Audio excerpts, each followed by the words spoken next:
Bem-vindos a 2024 e bem-vindos ao terceiro episódio desta 10ª temporada do Bitcoin Talks. Nós estamos aqui para falar sobre um tema muito na moda, que é a energia. Mas antes disso eu até vou pedir um minuto para falar de um tema que não queria deixar escapar. Nós falamos aqui de literacia financeira, também é um tema um bocadinho da moda, toda a gente hoje fala de literacia financeira, mas aquilo que não é nada da moda é o que aconteceu no Parlamento relativamente à literacia financeira, e eu queria pedir este momento de atenção para podermos refletir sobre aquilo que foi feito no Parlamento. Foi votada, portanto, uma lei no sentido de um projeto de resolução, no sentido de trazer mais protagonismo à literacia financeira nas escolas e na educação. Acontece que havia uma iniciativa do Grupo Parlamentar da Iniciativa Liberal que recomendava ao Governo que desse preponderância à literacia financeira em contexto escolar, e o que aconteceu foi que os nossos nobres partidos do PS, Bloco de Esquerda e PCP, peço desculpa, correção. Os partidos do PS e Bloco de Esquerda votaram contra. Eu vou seguir aqui a minha nota para garantir que não erro e que não sou injusto com ninguém. O PCP e o LIVRE abstiveram-se e os restantes partidos votaram a favor.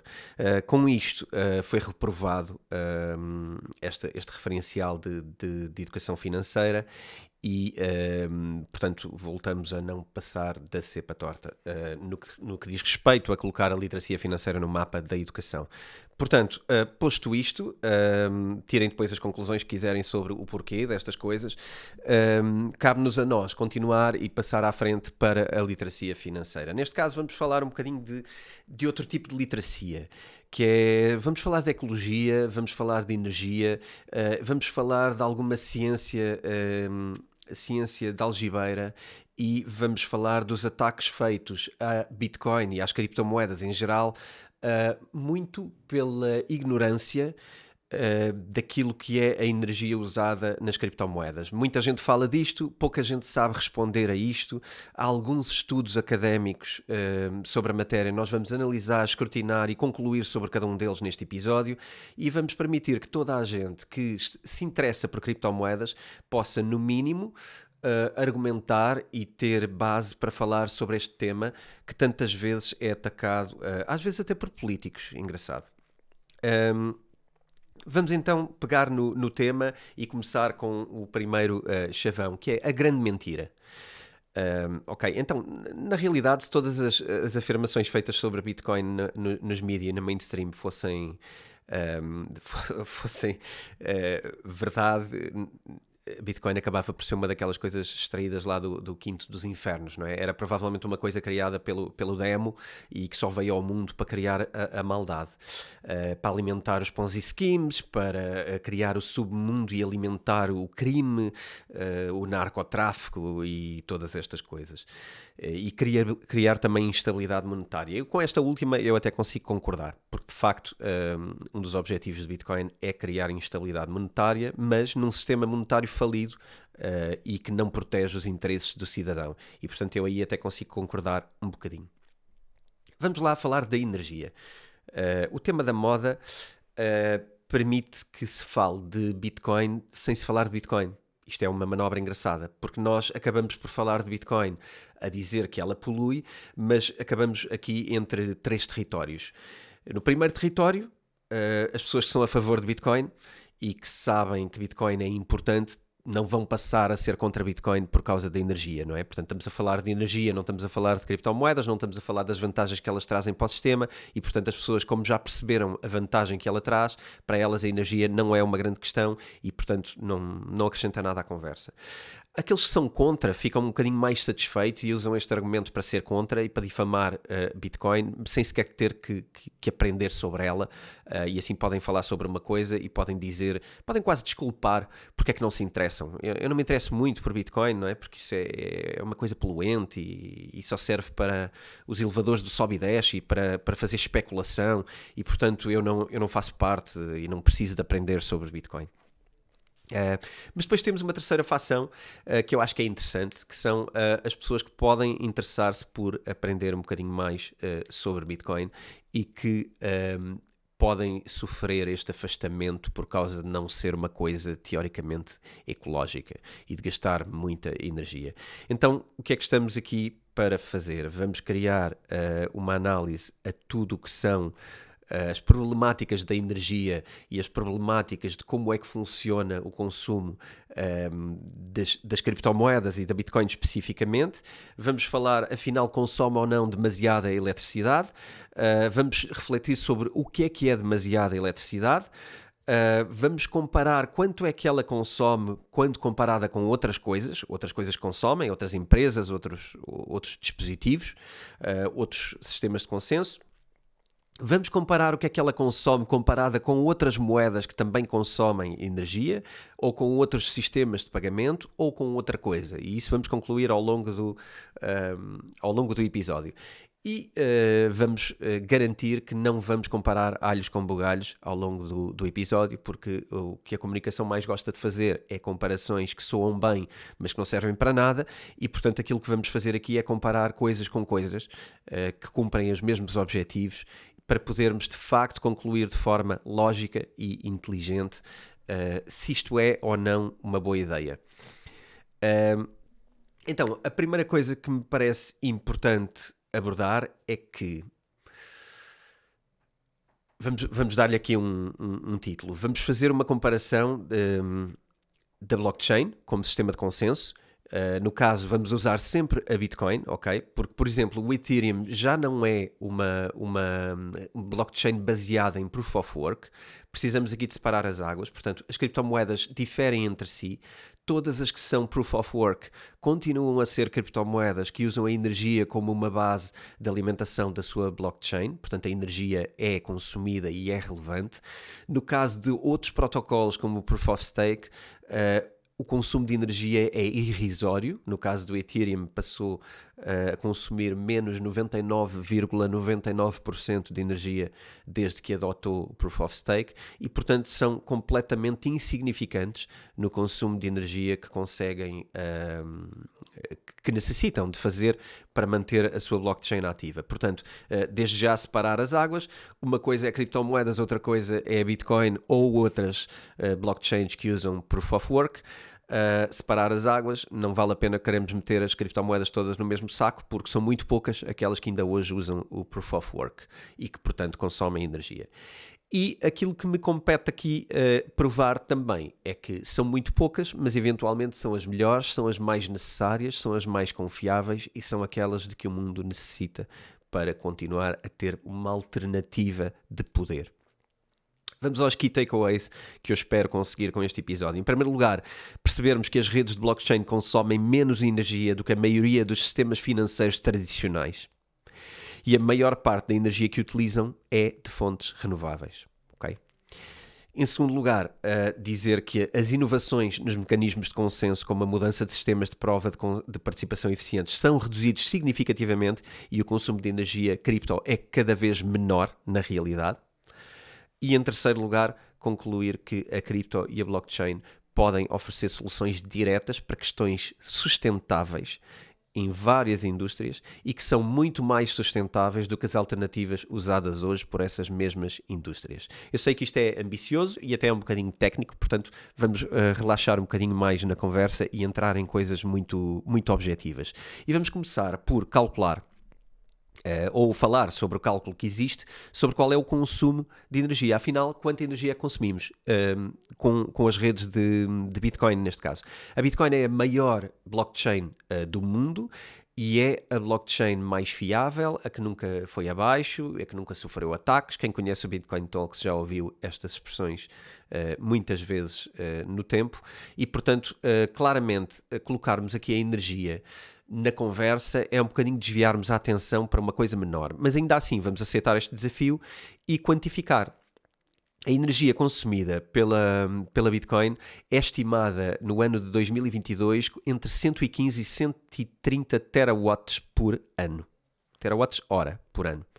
Portanto, é de facto uma quantidade grande. Nós já vamos fazer aqui algumas comparações para ajudar a contextualizar isto.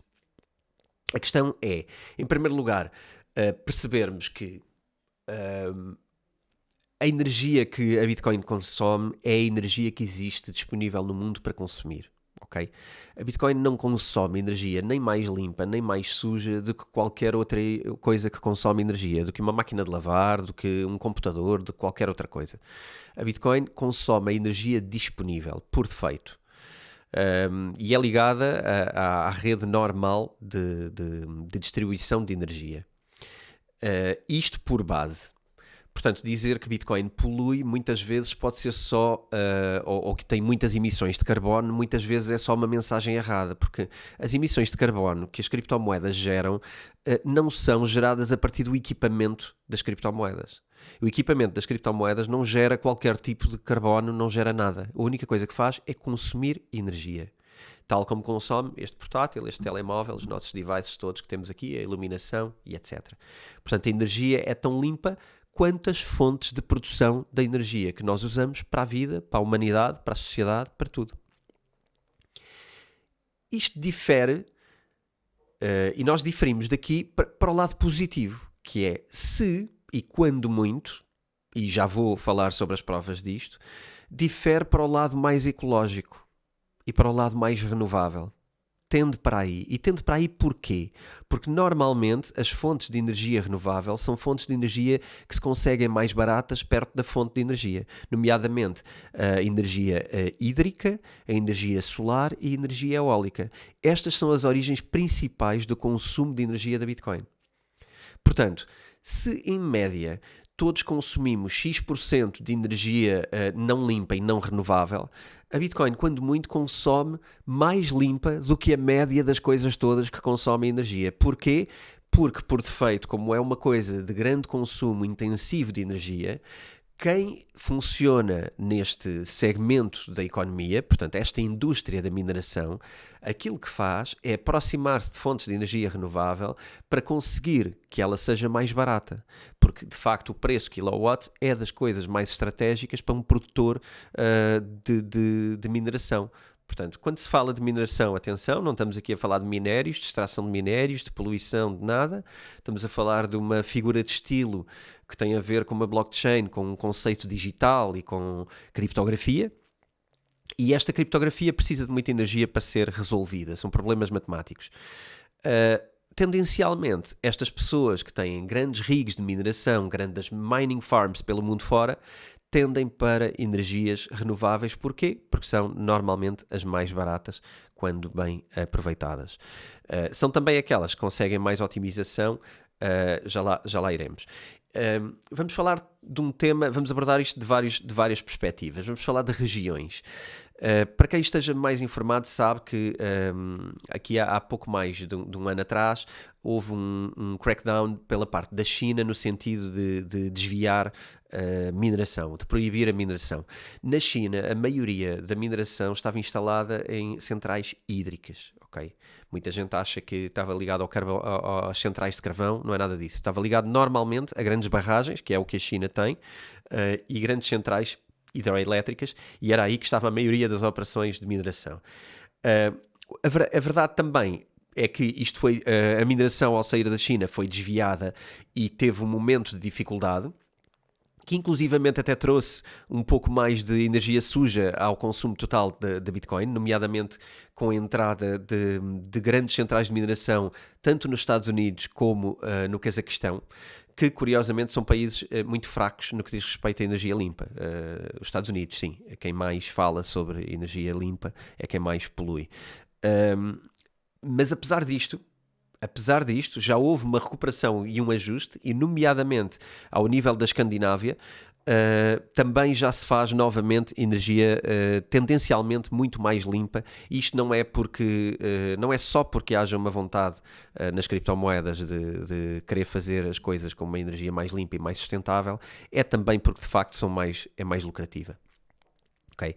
No entanto, também salientar aqui que no campo da sustentabilidade, muitos centros de mineração fizeram esforços para melhorar a pegada de carbono, sabendo que isto, obviamente, é um assunto e que é sempre uma desculpa para poder criar sanções ou limitações à atividade de mineração. Muito atentos, as mining farms estão sempre a tentar fazer esforços no sentido de reduzir a pegada ecológica, e tem-no feito com grande sucesso. Já vamos aos números de energia limpa. Aquilo que também é importante percebermos é que cada vez nós tendemos mais para energias renováveis e a evolução vai tender sempre para fontes de energia mais renováveis e criar mais disponibilidade de energia renovável, criar mais leis governamentais e criar mais regulamentação a quem não faça por ter energia renovável na sua operação. E, portanto, também isto é uma consequência, como todas as outras áreas da economia, todas hoje respondem muito às diretrizes da ESG, não é? Do No Harm, e tudo isto tem muito a ver com melhorar os nossos ratings para sermos mais sustentáveis e, portanto, reduzir as nossas emissões.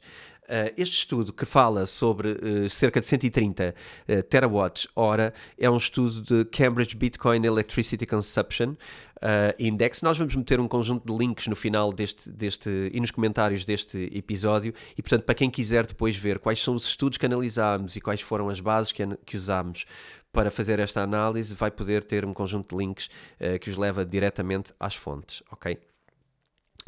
Então, na verdade, a Bitcoin passou por momentos de menor energia limpa quando foi expulsa da China, digamos assim, e passou a utilizar mais mineração através de gás e carvão no Cazaquistão e nos Estados Unidos.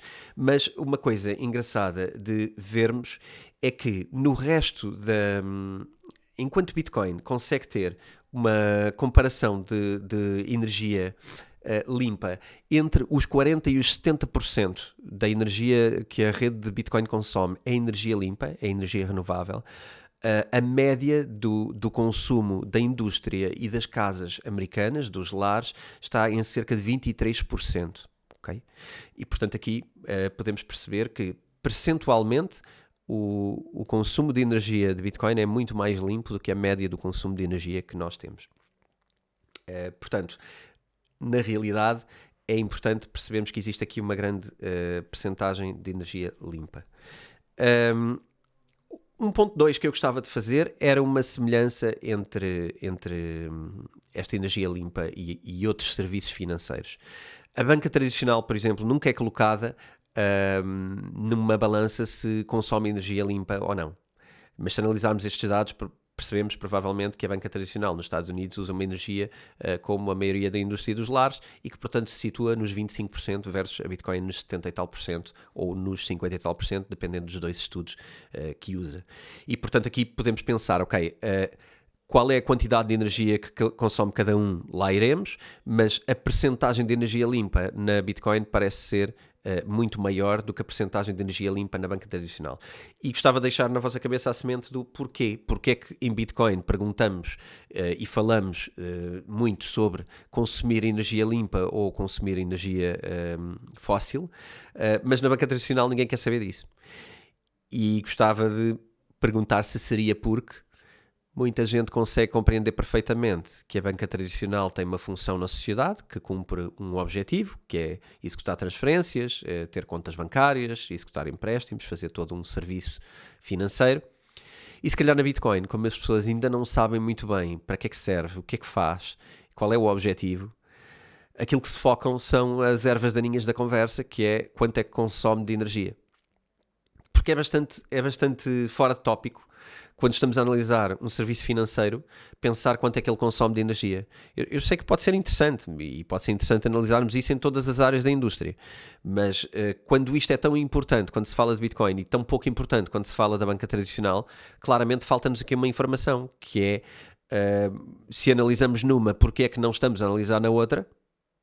E se analisamos qual é a importância que queremos dar a isso versus aquilo que essa tecnologia possa trazer de bom para o mundo.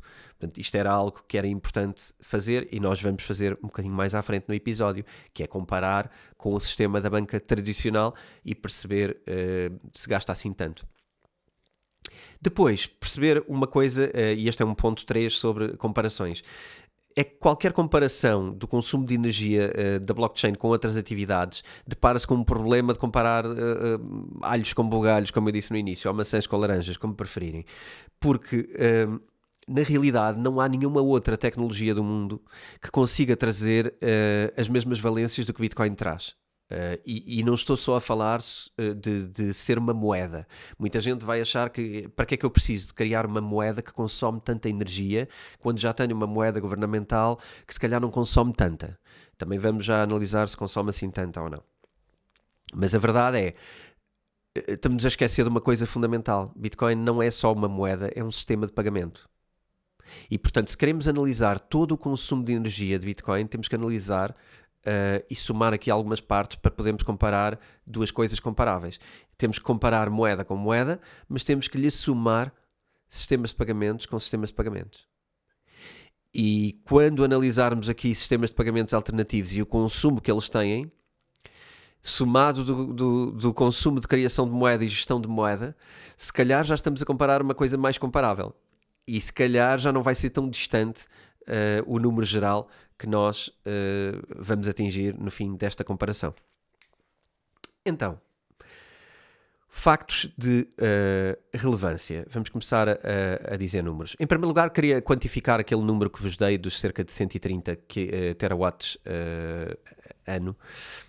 E este número, de facto, é comparável a coisas que consomem muito. Okay? Em primeiro lugar, é comparável a um país, e é isso que se vai ver no post mais curto do mundo sobre a energia Bitcoin. O que vamos ver é a comparação sobre o país da Argentina e o consumo da rede da blockchain de Bitcoin.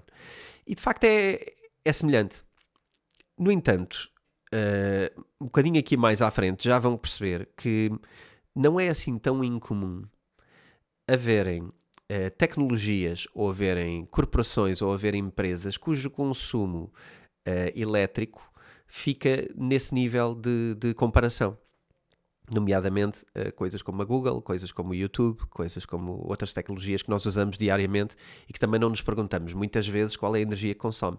Quando as pessoas estão a ver vídeos incessantemente no YouTube ou no Instagram, não estão normalmente a pensar na quantidade de energia que estão a gastar ao ver esses vídeos, e muitas vezes estão a fazer a coisa mais inútil do mundo, a matar o tempo com ser espectador de coisas desinteressantes. Por outro lado, se calhar Bitcoin consome o mesmo tipo de energia, mas está a propor uma alternativa monetária mundial que, enfim, é questionável, e podemos ter uma conversa sobre a geopolítica da Bitcoin, e temos tido algumas, mas acho que ninguém compara isso com perder tempo a ver vídeos e a scrollar nos posts do Instagram. Vamos olhar aqui para algumas comparações de números. Um relatório, e aqui vou mencionar as fontes, um relatório de 2021 da Galaxy Digital colocou a pegada energética dos centros de dados dos 100 maiores bancos globais em 2 vezes o consumo da rede de Bitcoin. Isto é relevante. Porque estamos a falar, na verdade, estamos a falar só dos 100 maiores bancos. E depois estamos a falar só do consumo energético dos centros de dados dos bancos. Que é algo que também nós, quando pensamos em consumo energético do sistema financeiro, não estamos a pensar que ele entrega serviço, não estamos a pensar quanto é que ele consome de energia. Mas se olharmos para isto, 100 maiores bancos, nem sequer é uma percentagem assim tão grande dos bancos mundiais, não é? São os 100 maiores bancos globais. E só isto consome 2 vezes o que consome a rede de Bitcoin. Mas há aqui coisas muito mais inúteis. Se nós olharmos para os dispositivos sempre ligados, vocês devem conhecer este conceito, não é? Quando nós hoje em dia desligamos um eletrodoméstico, qualquer que ele seja, ele fica com um símbolozinho de uma luzinha de presença, um power off, que na verdade está a consumir eletricidade. Isto não é muito antigo. Antigamente, quando desligávamos uma coisa, ela de facto desligava-se. Hoje não. Hoje, quando desligamos uma coisa, ela continua ligada. E estes dispositivos sempre ligados, só nos Estados Unidos, nas residências americanas, só neste segmento, portanto, só nos Estados Unidos e só no segmento residencial, estes dispositivos elétricos sempre ligados consomem 12,1 vezes a pegada energética da Bitcoin. 12,1 para termos coisas desligadas. 12 vezes a energia da Bitcoin. Portanto, acho que isto também é um dado interessante para quem queira perder tempo a dizer que Bitcoin gasta energia para não fazer nada. E depois temos também aqui umas estimativas do Banco Mundial e da Agência Internacional de Energia sobre a quantidade de eletricidade perdida na transmissão e na distribuição de energia. A rede elétrica tem perdas brutais, tem perdas de ineficiência e que podem ser melhoradas com manutenção, com obras, com melhor utilização de redes elétricas e etc. Isto é muito frequente nos Estados Unidos, esta conversa, porque têm tido graves problemas de energia em algumas zonas do país, nomeadamente no Texas. Então, neste caso, a perda para nada, portanto, o desperdício total de energia perdido pela rede de distribuição, consegue ser ainda um número maior, é 19,4 vezes o consumo da blockchain da Bitcoin para o mesmo período. Isto anualmente, ok? Anualmente, 12,1 vezes Bitcoin em coisinhas que estão ligadas à ficha e que consomem só porque estão ligadas à ficha, e depois temos o 19,4 perdido na rede por ineficiência da rede e falta de manutenção ou falta de inovação na distribuição de rede. Portanto, eu acho que aqui já fica uma noção de que estes números são grandes. Consumir a eletricidade da Argentina, de facto, é relevante, mas as pessoas com coisinhas ligadas em casa consomem 12 vezes a eletricidade da Argentina só nos Estados Unidos. Portanto, se nós exponenciarmos para o mundo todo o consumo destes aparelhinhos, que estes sim não servem para nada, porque nós tomamos a iniciativa de os desligar, portanto eles não estão a fazer literalmente nada, consomem 12 vezes a eletricidade do Bitcoin, então eu não vejo aqui problema nenhum em dedicarmos a uma tecnologia que possa trazer alguma coisa de bom. E se não trouxer, continua a ser 12 vezes melhor do que ter um aparelho que está lá desligado a gastar energia. Depois, algumas outras... isto vai ser um episódio muito, muito desorganizado, ok? Isto vai ser um conjunto de coisas que eu vou reunindo para depois concluirmos coisas no final. Só quando atacarmos aqui os estudos mais diretamente é que eu vou fazer algo mais estruturado. Uma coisa que também qualquer pessoa consegue concluir é, se estudar um bocadinho sobre Bitcoin, um dos erros que está nos estudos, e que já vamos à frente esmiuçar, é a ideia de que Bitcoin faz isto e faz poucas transferências, portanto, imaginem se fizesse muitas transferências. Em primeiro lugar, perceber uma coisa: Bitcoin, para armazenar valor, gasta zero. Nós, quando temos uma conta bancária no sistema tradicional, ele não gasta zero. Okay? É preciso continuar ligado para continuar a existir aquele valor na conta, para ter uma manutenção de conta. Nós não gastamos eletricidade só para fazer transferências. Mas no caso das criptomoedas, e no caso da Bitcoin especificamente, nós podemos estar offline durante 10 anos e ligamos-nos online, passado 10 anos, ligamos a nossa carteira e ela tem lá armazenado o nosso valor. Ou seja, o momento estático de uma carteira, o estado passivo de uma carteira que está parada, gasta zero, okay? Na rede de Bitcoin. O que não é verdade em qualquer outro sistema financeiro no mundo. E por outro lado, outra coisa engraçada é o consumo de energia não escala com as transações. Isto é um engodo, ok? Achar que quando fizermos muito mais transações vamos gastar muito mais energia está literalmente errado. Não é assim que funciona na rede Bitcoin. Funciona através de criação de blocos e a quantidade de transferências dentro dos blocos é variável. Portanto, para descobrir o próximo bloco na blockchain, nós gastamos uma certa quantidade de energia. Okay? Mas a quantidade de transferências que está num bloco é variável. Pode ser uma, pode ser 1 milhão, pode ser um número diferente de transferências e isso não afeta diretamente a quantidade de energia consumida para fazer a criação desse bloco. Portanto, a ideia de que com mais transferências, exponencialmente e proporcionalmente, se aumentarmos as transferências vezes 10, vamos ter 10 vezes mais consumo de eletricidade e vamos precisar de 10 vezes maior a blockchain, isto é completamente mentira e está completamente errado. Okay? E alguns estudos cometem erros deste género quando analisam e estudam para o futuro a escalada da Bitcoin como grande consumo que vai consumir a eletricidade toda da humanidade. Então, facto tecnológico. Um relatório do segundo trimestre de 2022 do Bitcoin Mining Council revelou que 59,5% da energia global usada na mineração é derivada de fontes renováveis e desde então este número tem aumentado. Facto, é o dobro mais ecológico do que a economia americana. a Bitcoin em si. Portanto, as mining farms nos Estados Unidos são algo excêntrico, são o dobro mais ecológicas do que o consumo normal da eletricidade. E também, outro facto de eficiência que eu gostava de partilhar é que os equipamentos de mineração são cada vez mais eficientes e cada vez mais avançados. São cada vez mais tecnológicos, quer por causa dos semicondutores, quer por causa das técnicas de implementação moderna da mineração.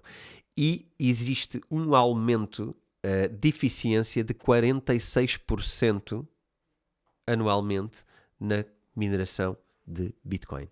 Portanto, o que acontecerá é uma diminuição da energia ao longo do tempo conforme se otimize a atividade de mineração, quer com chips novos, quer com novas formas de minerar, quer por aproximarmos a mineração das fontes de energia renovável, etc, etc, etc. É normal que um negócio cuja matéria-prima é energia tenta otimizar todos os dias a energia. E, portanto, aquilo que podemos esperar de pessoas inteligentes que façam mineração é, como é óbvio, vão querer consumir cada vez menos energia para ter cada vez mais lucro, porque isto é direto ao resultado dos mineradores.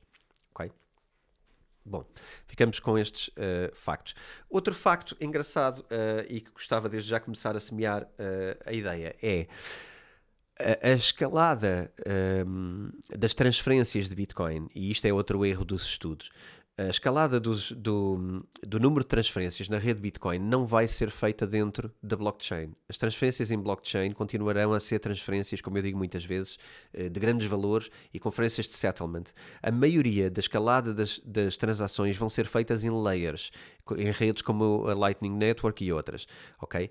E se compararmos a rede Lightning Network, esta sim, comparável com sistemas como o Visa ou outros,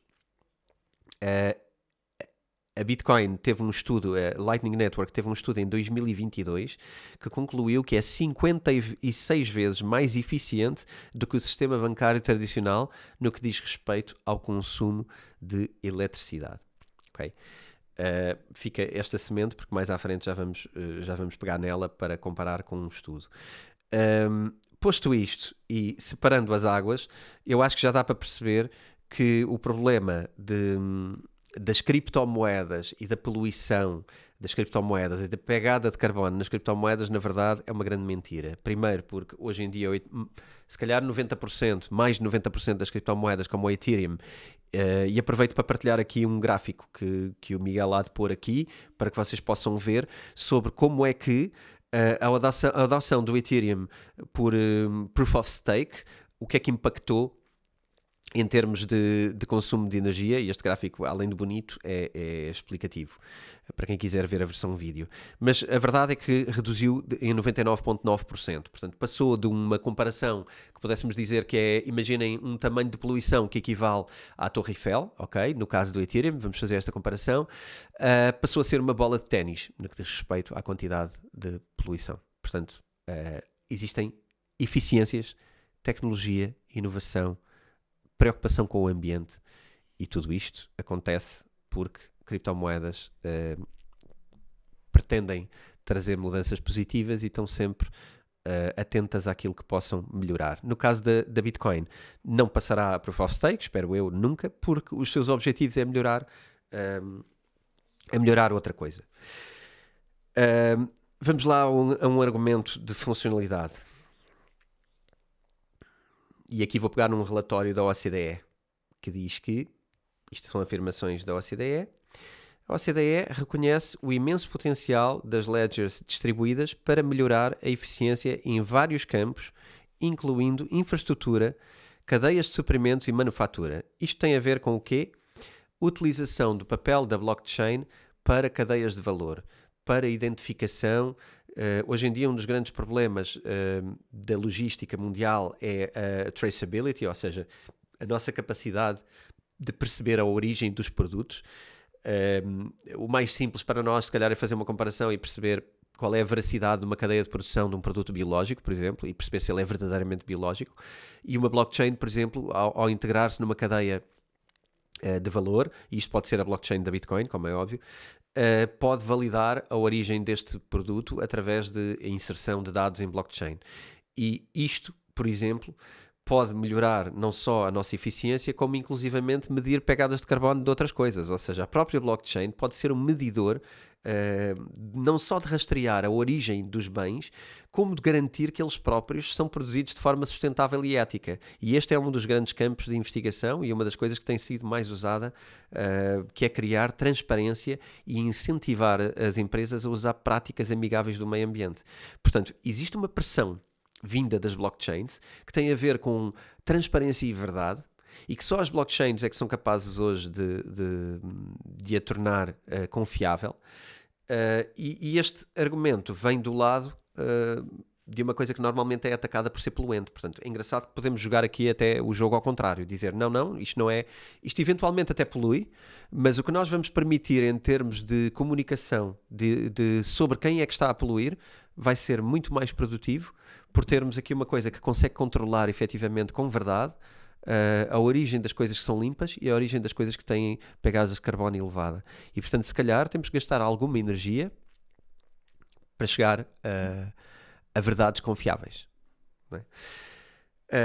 Agora, porquê é que acontece isto? E depois podemos pensar, mas estamos aqui numa teoria de conspiração que afinal o mundo está todo contra Bitcoin. Eu acho que isso é óbvio, a comunicação está contra Bitcoin, mas existe aqui uma outra coisa que é, na história e ao longo do tempo, nós também vimos o mundo contra outras coisas. Esta história do carbono e do consumo acontece sempre que aparece uma coisa disruptiva que a maioria das pessoas fica a ler e não percebe nada do que é que está ali, nem sabe para que é que serve. Então a primeira coisa que se agarra é comunicar e a tentar perceber aquilo que consegue perceber, que é quanto é que isso consome de energia. Então não gosto. E isto aconteceu, eu vou pegar num estudo para trazer história, que quando apareceu a internet e quando a internet explodiu nos anos 2000, existe um estudo do ano de 99, publicado, que é um estudo conhecido por o Mill Study, e eu copio aqui este notícia que dizia no ano de 1999, dizia "Dig more coal, the PCs are coming". Portanto, traduzindo para português, escavem mais carvão porque os PCs estão a chegar. Não é? E os PCs têm a ver com esta explosão da internet que aconteceu nos anos 2000, com a entrada da Amazon, com a digitalização da economia global, com a nossa digitalização, a área digital, não é? A idade digital, ou a era digital, se quisermos dizer assim. E nasceu esta ideia, este medo do futuro constante, não é? Nós temos sempre medo do desconhecido. E nasceu este estudo, que a interpretação deste estudo vai ajudar a interpretar os outros que estão a ser feitos hoje relativamente a Bitcoin. Em primeiro lugar, isto era um grande documento e foi quando aconteceu uma crise energética na Califórnia, que no ano de 2000, em resultado desta narrativa mainstream de que temos um problema energético, que está agora a acontecer outra vez, não é? Esta histeria da crise energética. Na altura, toda a gente citava o relatório Mills, alegando que a internet estava a devorar o suprimento nacional de energia. E criou-se uma moda, e então os relatórios internos que podem ver do JP Morgan, do Bank of America, do Deutsche Bank e dos bancos pelo mundo fora, e por consequência de todas as notícias pelo mundo fora, de todos os canais de televisão patrocinados por estes bancos, repetiram exaustivamente este estudo como a prova de que tínhamos um verdadeiro problema. O que é que aconteceu? Toda a gente citou o estudo Mills, mas ninguém se sentou a tentar perceber qual era a realidade do estudo Mills e quais eram as bases científicas do estudo Mills, se eles estavam corretos ou não. O que é que acabou por acontecer? As projeções estavam erradas, os cálculos de Mills estavam repletos de erros. E resultavam num número de energia que era anualmente, no mínimo, na estimativa mais baixa de Mills, no mínimo 8 vezes mais alto do que a realidade. 2 décadas depois, percebemos que nós não estamos a consumir nem 20% da energia que o estudo Mills diria que íamos produzir, que íamos necessitar na altura. E, portanto, nós quando fazemos projeções, e muitas vezes estes estudos alarmistas o que fazem é promover coisas como até o ano 2030 vai acontecer assim, até o ano 2050 vai acontecer assim. E quando nós erramos uma previsão anual, o impacto não é assim tão grande. Nós podemos dizer que desviámos ali 5 vezes ou 8 vezes e se calhar até passa um bocado despercebido. O problema é quando fazemos isto há 10 anos, quando nós erramos por 8 vezes, estamos a errar por 800% em cada ano. E, portanto, quando chegarmos a 2030 ou a 2050, estamos numa histeria completa com uma coisa que não teve base nenhuma, porque no primeiro ano percebeu-se logo que estava errada. E nós não fazemos vezes suficientes as visitas aos estudos para perceber que estamos a pensar de forma errada, que aquilo que estimamos está errado e que, portanto, temos que ajustar a curva daqui a 10 anos, se calhar de 100 para 1, porque no primeiro ano erramos logo por 20% ou 30%. Isto vai produzir resultados completamente diferentes mais à frente. Isto não aconteceu só na altura, com estas narrativas sensacionalistas, que depois o problema das narrativas sensacionalistas é que já ninguém quer saber se estão erradas, querem repeti-las. Porque repeti-las traz audiências. E se nós repetirmos uma coisa histérica, vamos ter muita gente a dizer já viste aquilo, e a repetir aquilo, e a partilhar aquilo, e a comentar aquilo, mas depois analisar se aquilo é verdade já não é tão giro, não é tão divertido, porque não chocamos ninguém e ninguém fica impressionado. E então eu acho que quando agora pegarmos num estudo e o debatermos aqui a sério, vamos ver que isto vai ser muito menos divertido. Portanto, este episódio vai ser muito menos divertido do que vocês imaginam. Já está a ser, ainda vai ser menos. Algumas premissas que eu queria lançar antes de irmos para os números. A Bitcoin usa energia por um motivo. A Bitcoin foi a primeira moeda digital descentralizada a ser verdadeiramente escassa. A escassez digital foi inventada com a Bitcoin. É importante perceber que energia gasta não é necessariamente energia desperdiçada e conseguirmos ser inteligentes e separar as palavras. É importante dizer que um sistema como Bitcoin consome energia propositadamente, não é um erro, ok? É um objetivo e consome energia para que seja caro enganar a rede, o chamado Sybil Attack, ou seja, criar um nó de criptomoedas é caro porque é suposto ser caro, é suposto ser dispendioso, para que não encorajemos os agentes duvidosos e aqueles que querem corromper a rede, porque assim corromper a rede torna-se muito caro. E é por isso que a rede Bitcoin não tem sido corrompida. É porque é tão caro que é ineficiente. Okay? E, portanto, isto não é um bug, não é um defeito. É propositado. Okay? Nós podíamos perfeitamente fazer uma blockchain que não tinha nós caros e que não consumia energia. É propositado ela consumir energia. Okay? Fala-se também muito da energia nas criptomoedas e na Bitcoin por causa de uma coisa muito simples, é que é evidente o consumo de energia. É fácil calcular, é acessível a toda a gente, é um número relativamente público e, portanto, é direto. Quando nós falamos da energia do YouTube ou quando nós falamos da energia dos bancos tradicionais, não é fácil calcular o consumo enérgico. Eu faço aqui uma comparação, deu uma trabalheira, como podem imaginar, são horas e horas de trabalho para fazer estas comparações. Não é fácil calcular a energia de outras coisas. Para nem falar do carbono, ok? E separar isto muito claramente. Uma coisa é o carbono, outra coisa é o consumo enérgico, ok? São coisas diferentes. Mas não é fácil fazer isto noutros segmentos. Na Bitcoin é fácil, portanto, isto é quase um calcanhar daqueles. Como é transparente, torna-se fácil e atacável. Cabe-nos a nós depois pensar um bocadinho mais além e percebermos que há um motivo para o consumo de energia. Depois, existem aqui vários estudos de académicos a tentar quantificar a pegada de carbono da Bitcoin, e isto já não é tão fácil. O mais citado é o Camilo Moura Study da Universidade do Havaí, e que, agora vamos lá entrar aqui no escrutínio. Este estudo é dos mais mencionados e diz o seguinte, e portanto já muita gente pode ter lido isto na internet. Está errado, digo desde já. A Bitcoin sozinha, portanto isto é uma conclusão alarmante do estudo de Camilo Moura, poderia sozinha emitir CO2 suficiente para aquecer 2 graus centígrados em média a temperatura da Terra em 3 décadas, em 30 anos. Lá está. Começamos aqui já com maus sinais. Em primeiro lugar, uma previsão a 30 anos. E em segundo lugar, a presumir emissões de carbono com base num consumo energético. Portanto, são várias as soluções. E já vamos ver porque é que estão todas erradas. E em terceiro lugar, alarmar com aquilo que tem tocado a agenda mundial, que é o aquecimento e as alterações climáticas. Não é? Então, vamos lá, vamos às suposições. O que é que acontece de errado neste estudo? Em primeiro lugar, não leva em conta... este estudo é feito com base em outras 40 tecnologias ao longo dos anos, mas é extremamente amador por causa destes erros básicos. Em primeiro lugar, não leva em conta as melhorias tecnológicas relacionadas com a energia em si.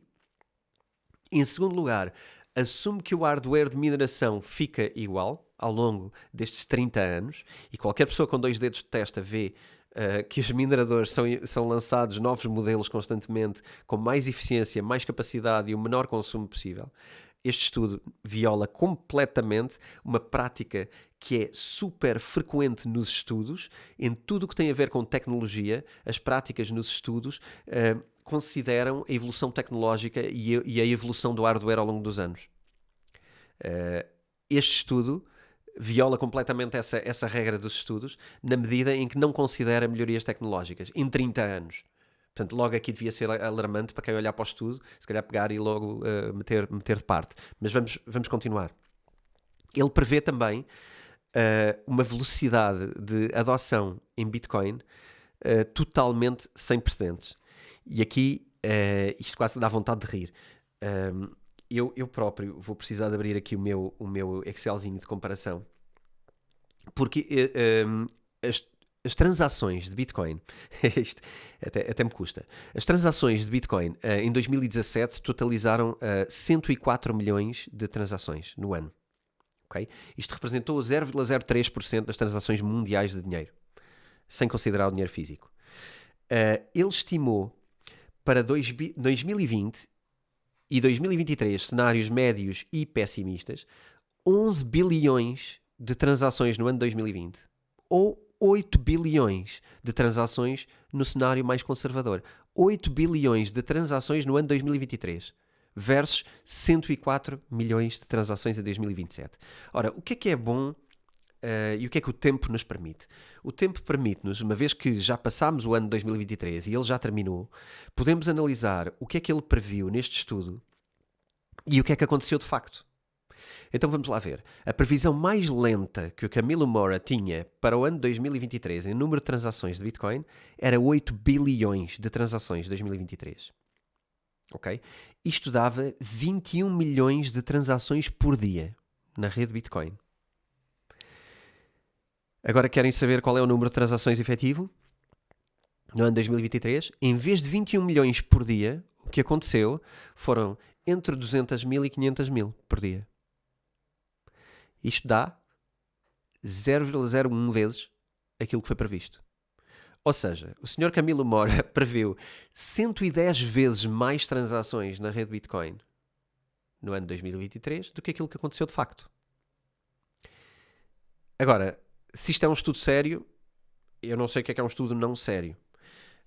Mas 110 vezes num prazo de 6 anos, quando este senhor quer prever 30 anos, e se ele em 6 já está a errar por uma margem anual de 110 vezes, eu acho que dá para concluir que isto não vai para lado nenhum, não é? Somando a isto, outro erro, que é a taxa de crescimento das transações gera mais poluição pela quantidade de transações. E já vimos atrás que isto também é um erro crasso e uma não compreensão total de como é que funciona a Bitcoin, porque não faz sentido assemelhar consumo com quantidade de transações. Portanto, é muito bonito estimarmos e citarmos estudos. Podemos citar o estudo do Sr. Camilo Moura sobre a poluição e que a Bitcoin vai aumentar a temperatura da Terra. Assim também eu, não é? Assim a gente pode acusar qualquer pessoa de qualquer coisa desde que faça um estudo ridículo e baseado em nada, mas que depois presumimos que as pessoas não vão ler, e eu acho que é assim que temos funcionado. As pessoas não leem os estudos. Portanto, isto não faz sentido, isto é um erro básico e este estudo é uma vergonha só pelas bases que tem. Vamos continuar mais comparações. Vamos comparar, como eu prometi, com o sistema financeiro tradicional. E aqui eu próprio fiquei surpreendido. Só as agências bancárias físicas, okay? Há aqui outra coisa engraçada. Quando nós comparamos, Bitcoin, blockchain Bitcoin, com o CeFi, não é? Com o sistema financeiro centralizado, temos que comparar um e outro o que é que precisa para funcionar. E o sistema bancário precisa de agências bancárias físicas, pelo menos hoje, e é o que usa. Portanto, não vale a pena dizermos que não precisa. Precisa e usa. Tem um conjunto de funcionários, tem um conjunto de pessoas, tem branches, não é? Tem braços e representações e agências por este mundo fora, físicos, que estão em edifícios físicos, que consomem eletricidade, cujas pessoas usam portáteis, que também consomem eletricidade, cujas pessoas se deslocam, que também consomem eletricidade nas suas deslocações. E, portanto, sem estimar nada destas coisas mais esotéricas, só o consumo das agências bancárias, não colocando nada disto que eu estava a falar sobre deslocação de pessoas e tudo o resto, só as agências consomem 100 terawatts ano dos bancos americanos em agências fora. Isto não inclui nem transportes de longa distância, nem jatos privados, nem nada corporativo, não inclui as deslocações de equipas, não inclui nada destas coisas de deslocações de pessoas que trabalham lá, só inclui mesmo o consumo do escritório, ok? E só isto já atinge níveis muito próximos daquilo que é a rede de Bitcoin.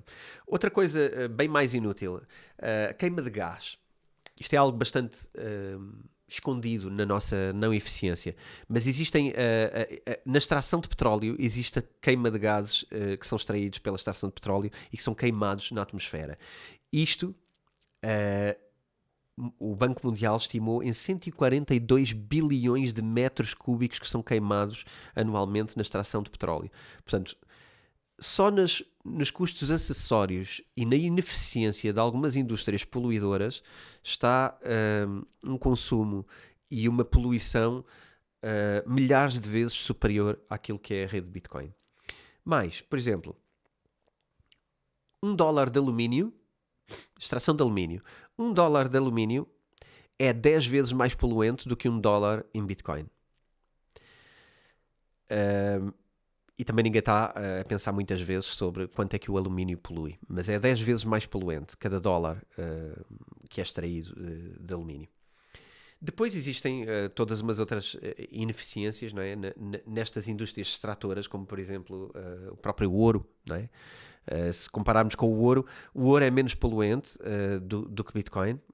Toda a indústria do ouro é menos poluente, mas a questão é que enquanto a transição energética de Bitcoin vai para a renovável, o ouro dificilmente consegue fazer mineração renovável. Portanto, o ouro será sempre menos verde. Hoje é mais verde, no futuro será menos verde do que Bitcoin, garantidamente. O nosso amigo YouTube consome 600 terawatts ano, 6 vezes mais do que Bitcoin. A indústria de gaming, jogar jogos, consome o mesmo do que a rede Bitcoin por ano. As máquinas de secar roupa só nos Estados Unidos consomem 70% do que consome a rede Bitcoin. É próximo do que consome a rede Bitcoin. Só as máquinas de secar roupa nos Estados Unidos. Já falei de que os dispositivos, não é, que estão desligados consomem 1,5 vezes aquilo que a Bitcoin consome só nos Estados Unidos, não é? Podia alimentar a rede. E depois gostava de falar aqui de um tema também muito engraçado que tem a ver com a energia renovável. A Bitcoin, isto não acaba aqui. A Bitcoin também é muito útil para as energias renováveis em duas medidas. Em primeiro lugar, porque tem servido para potenciar a otimização de novas instalações de energias renováveis. Quando nós construímos uma nova central renovável, uma das dificuldades é que ela, para se tornar lucrativa e para valer a pena criar essa nova instalação, seja solar, seja hídrica, seja eólica, precisamos de ter um consumo que justifique essa instalação. Porque senão o preço por kilowatt vai ficar muito elevado por causa do investimento. O que é que acontece e como é que Bitcoin tem sido usado em países que estão a usar isto para escalar as energias renováveis? As mining rigs e as mining farms são usadas, são criadas junto de centrais de produção de energia renovável para garantir que elas são justificadas. Ou seja, uma das coisas que as pessoas podem não saber é que nós temos desligamentos, vamos chamar assim, temos ações de desligar energia renovável pelo mundo fora em milhares de terawatts. Por exemplo, em 2017 a China desligou 7,3 terawatts de energia solar. O Reino Unido desligou 1,49 terawatts de energia eólica. A Califórnia, mais de 346 gigawatts de energia solar e eólica foram desligados em 2018. E espera-se que isto só aumente no futuro. Porquê?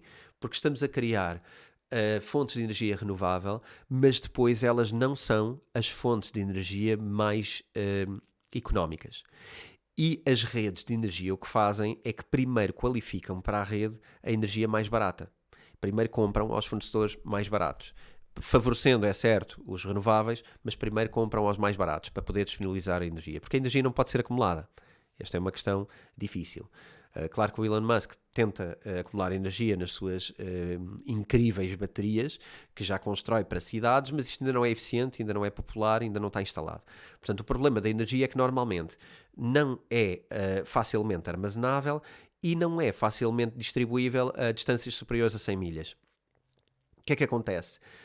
Ou paramos de a produzir, porque não vale a pena, porque não a estamos a consumir, ou arranjamos formas de a manter ligada para que ela esteja sempre disponível e barata para injetar na rede, e usamos coisas como a Bitcoin, que é um produto subsequente que pode servir para ocupar momentos de energia que não estão otimizados. Portanto, o que vai reduzir, se nós colocarmos mining farms junto de instalações elétricas e de produção elétrica renovável, aquilo que estamos a fazer é reduzir volatilidade da produção de energia. Estamos a garantir que nós fazemos uma produção de energia mais estável e que ela é sempre aproveitada. Portanto, em vez de estarmos a desligar centrais de produção de energia, aquilo que podemos fazer é ligar ou desligar mining farms para gerir assim a quantidade de energia disponível nas redes de distribuição de energia nacionais e internacionais.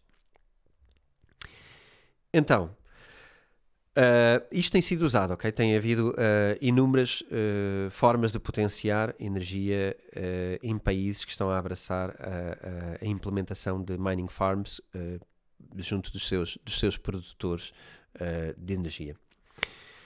Portanto,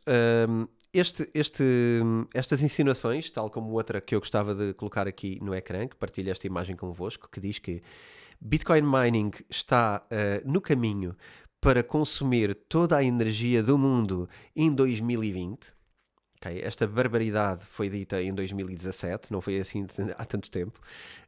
O que acontece é que 2020 já passou há 3 anos e nós continuamos mais ou menos no mesmo momento em que estávamos em 2017, quando este estudo foi publicado. Porquê?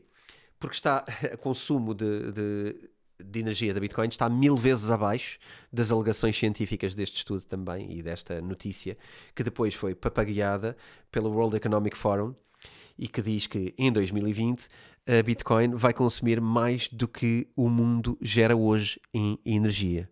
E isto está publicado, ponho também aqui já agora este post, pelo perfil do World Economic Forum.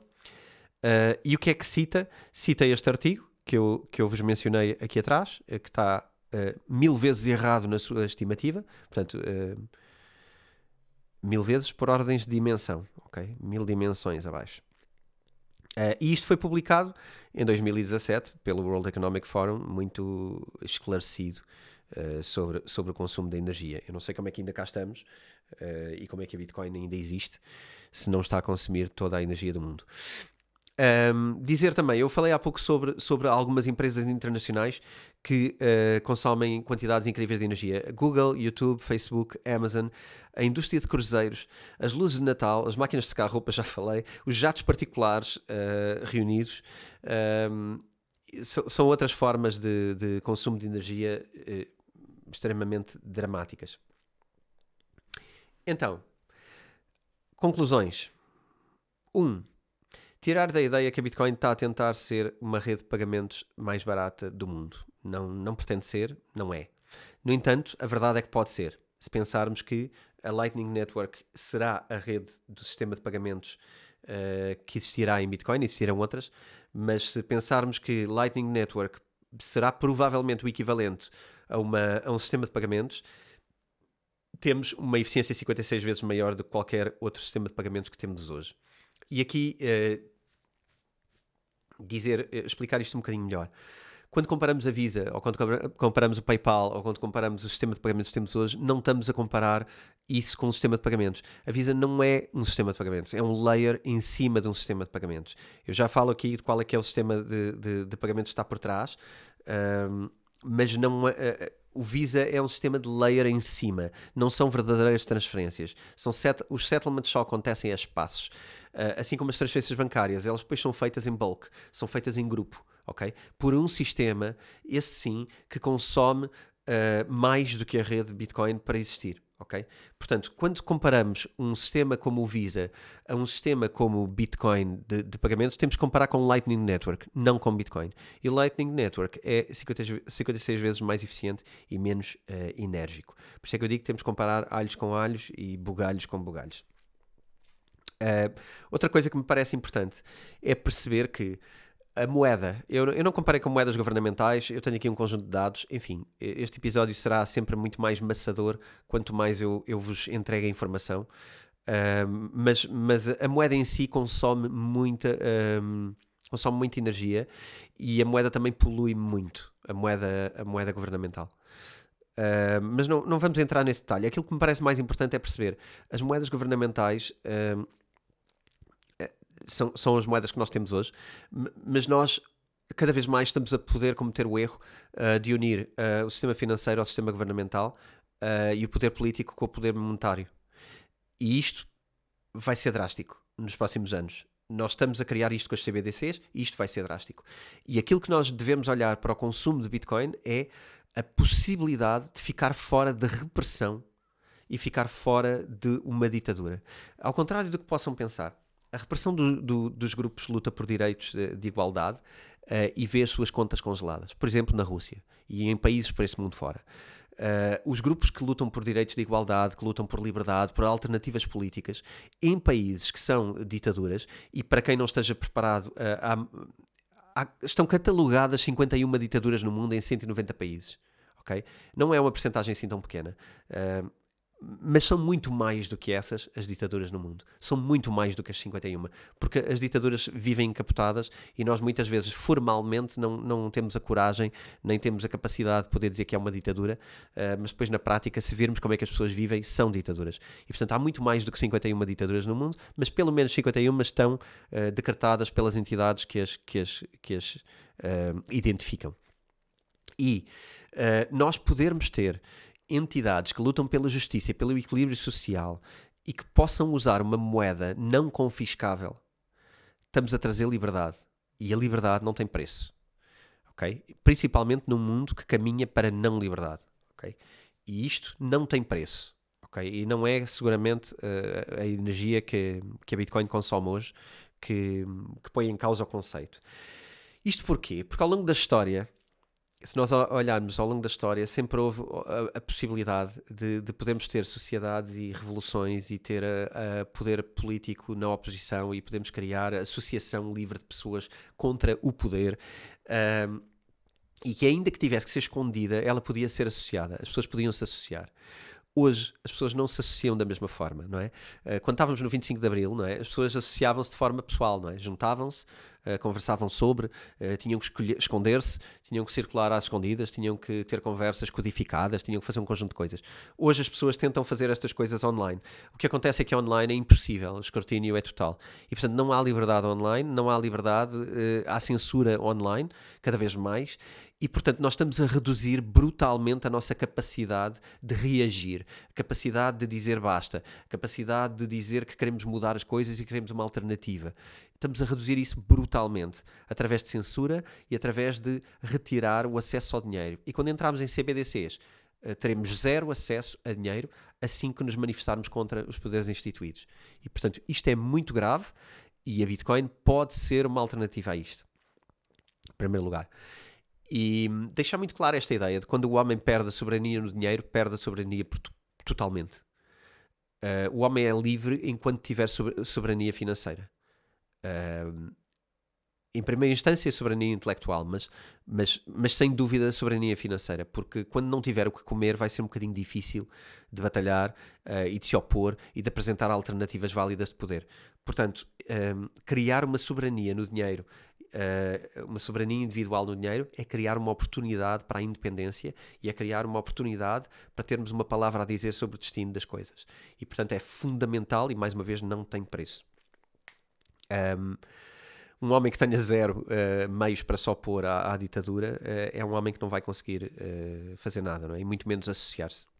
E, portanto, nunca mais teríamos oposição a nada.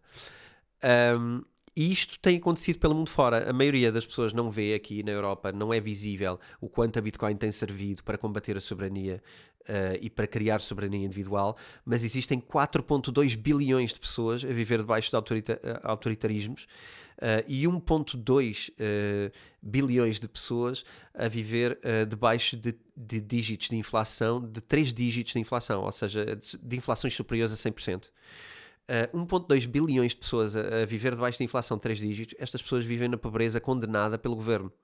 E, portanto, precisam de uma alternativa. E a Bitcoin tem sido uma alternativa para estes países, ok? Tem sido uma alternativa para as pessoas que tentam encontrar nela uma alternativa.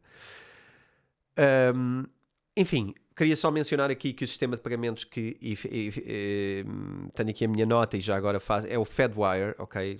Falhava-me a expressão há pouco. Aqui na minha nota está a Fedwire. Isto sim era comparar a blockchain ao Fedwire. Porque a Fedwire faz exatamente o mesmo número de transferências do que a rede Bitcoin. Não consegue fazer mais. E a poluição que gera também é alguma. Portanto, tudo o que fazemos de PayPal, Visa, Venmo, cartões de crédito e todas as outras coisas são layers que nós com a Bitcoin vamos poder criar e fazer de forma eficiente. Bottom line, tirem as vossas conclusões, pesquisem os links que nós vos vamos deixar aqui.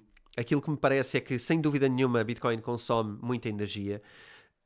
Sem dúvida que se compara a grandes indústrias. Mas aquilo que pode gerar e aquilo que nos permite é um backup de independência financeira, é um backup de autonomia, é um backup de palavra a dizer sobre o destino e é uma tecnologia recente, é uma tecnologia que quando for usada para transferências de forma massiva vai usar layers que vão tornar isto muito mais ecológico. É uma das indústrias que mais tem inovado no lado ecológico. Portanto, eu diria que se quando muito precisamos de fazer alguma coisa em relação à Bitcoin é perceber que ela não vai subir a temperatura do mundo em 2 graus daqui a 10 anos. Nem ela nem nada, mas podemos já partir do princípio que a Bitcoin não vai poder contribuir para isto, não vai conseguir, porque vai ser cada vez mais eficiente, vai ser cada vez mais renovável e vai usar layers para fazer transferências. Por outro lado, acho que se nós conseguíssemos reduzir as emissões, as deslocações que usamos, isso sim, com muito carbono e com tempo perdido na nossa vida, que é provavelmente um recurso ainda mais importante, acho que CeFi, portanto a banca tradicional tem muito mais para fazer e muito mais eficiência para criar do que propriamente a Bitcoin, que já criou um sistema digital. Portanto, tirem umas notas sobre isto e da próxima vez que tiverem uma conversa entre amigos e que algum surja com a Bitcoin polui ou a Bitcoin consome muita energia e há escassez de energia no mundo, eu acho que aquilo que podemos perceber é, ok, então mas o que é que mais consome energia, quanta e onde é que ela está a ser de facto mal aplicada? Porque senão é uma não conversa. Ficou aqui o meu decreto sobre um tema que eu também ao longo dos anos tenho vindo a ouvir, sobre um tema que eu abordei no meu livro, mas de uma forma mais superficial, e fica aqui um documento com, não sei, isto é capaz de ser quase 1 hora, a falar sobre como é que não estamos a consumir energia, porque é que não é demasiada e porque é que isto tudo faz sentido. Espero que isto ajude a credibilizar, espero que isto vos ajude a argumentar na conversa sobre criptomoedas e não se deixem esmorecer pelos detratores ou pelas aquelas pessoas que fazem o primeiro repost de uma coisa sem ler. Isto ajuda-nos muito e eu acho que todas as pessoas que seguem Bitcoin e que já sentiam que isto era uma verdade devem estar muito orgulhosas por acreditar nos seus princípios e se calhar até vos faltavam alguns argumentos que agora eu espero que tenham aqui neste documento. Mas se empiricamente sabiam que esta energia era bem gasta e que há outras que são mal gastas, insistam e batalhem pelos vossos princípios e defendam as vossas crenças, porque aquilo que o mundo está mais cheio é de pessoas cheias de certezas, mas que depois não validaram nada. Então eu acho que o mais divertido é pegarem neste estudo e colocar assim na cara das pessoas que dizem estas barbaridades e que fazem reposts. E acho que devem gozar mesmo um bocadinho, devem curtir o prato, de colocar a pessoa no lugar, porque isto vai ajudar a pessoa da próxima vez, em vez de fazer um repost, já vai se calhar clicar 2 ou 3 vezes em mais coisas, investigar um bocadinho mais se aquilo é verdade ou não, e portanto vai reduzir o ruído. E reduzir o ruído é muito positivo, porque falamos menos e falamos melhor. E eu acho que isso é bom. Em vez de afirmarmos um conjunto de coisas e sermos papagaios e repetir coisas, passamos a ser um bocadinho mais responsáveis pelo que dizemos. Portanto, força nisto. Comecem o ano já a fazer posts sobre isto. E estejam atentos ao Bitcoin Talks. No próximo episódio vou trazer o Rui Queiroz, que vai ficar aqui comigo a pensar o que é que vai ser o nosso pacote de mega tendências para 2024. Vamos iniciar a segunda semana do ano com as grandes tendências não só em cripto, mas na nossa análise do que é que o mundo vai ser, do que é que está a mudar no mundo e como é que isso vai condicionar ou mudar a nossa perspectiva. Mais do que dinheiro, somos pessoas e temos que tomar decisões.